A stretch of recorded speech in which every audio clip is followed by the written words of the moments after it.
congratulations on keeping in touch with Steve Francis, because he's been a hard guy to track over the last few years. I don't know how Steve is with other people around him. I can't comment on that. But one thing I will say is that he took me under his wing from day one. I don't know why. I don't know how the connection is. A guy from played in Maryland and is basically this young sensation in the NBA, and then a guy from Slovenia who nobody knows about, and we kind of clicked, right? So he would stay after practice and play one-on-one with me, or when my brother visited, he would play one-on-one with my brother. He would bring in like a tailor to get me clothes done for me. Like he would leave his Sean John boxes and say, "Rook, that's all for you," and I would wear all baggy clothes and be all cool, right?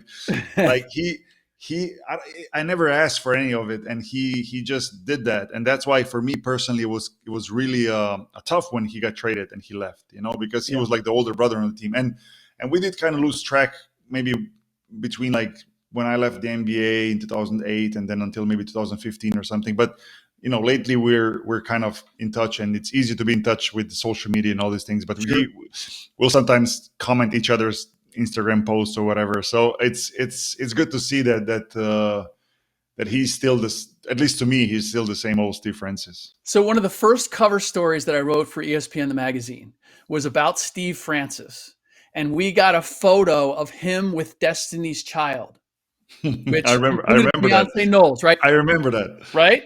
And that was like a big thing. And to this day, Tim Frank, who's now in the front office, he was the media relations guy for the Rockets at the time. I will always have a place in his heart because he was with the Rockets, and I got him Beyonce Knowles and Stevie Francis on the cover of ESPN the magazine, and I did that story. And so I've always had a connection with Steve too, and I think the world of him. I think he's just one of the most genuine, big-hearted human beings. But he's like a human satellite in my life.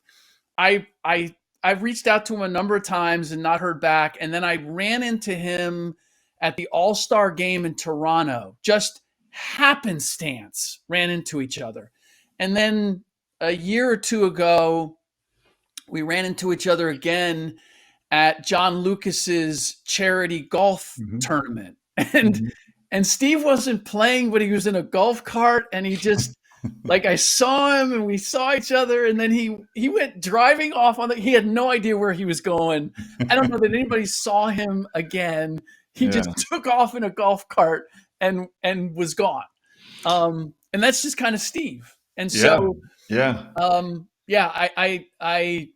wish, I jealously, like I like him so much that I wish I had better connection with him or were able to stay in better touch with him. So if you do talk to him, tell him that I said hello. I definitely will. And it with him was like, I think it was the first time that I realized the harsh reality of the NBA.